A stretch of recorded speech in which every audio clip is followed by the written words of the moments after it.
With the collapse of the oil embargo to force Iran into a confrontation over the Straits of Hormuz, the US and Israel are looking for another way to get the long-sought war with Iran started, and more to the point, need to make it look like Iran is starting hostilities in order to make it politically and more difficult for Russia and China to support Iran.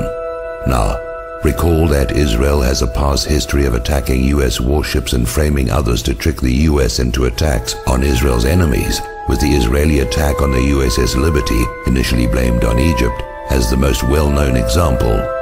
So here we have the USS Enterprise, the oldest carrier in the fleet, on her last legs, scheduled to be decommissioned next year.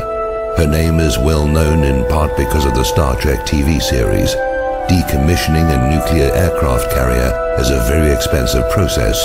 USS Enterprise is powered by 8 nuclear reactors, all of which must be disposed of as nuclear waste material along with all the associated machinery. The US Navy would save a great deal of money, more than the scrap worth of the steel, if USS Enterprise were to be sunk in the Persian Gulf, where the radioactive mess is someone else's problem to deal with.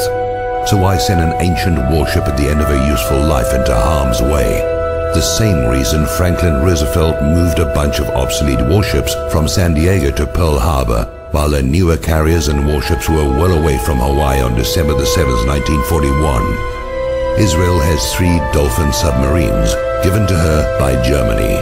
They have been seen transiting the Suez Canal in the past and could well be operating in the Gulf of Oman, even the Persian Gulf by now, lying in wait for a used-up and obsolete warship, more useful as a sacrificial lamb than an actual weapon, a ship with American sailors to be attacked as Israel attacked the USS Liberty, then to be blamed on the designated target, Iran, by a compliant media.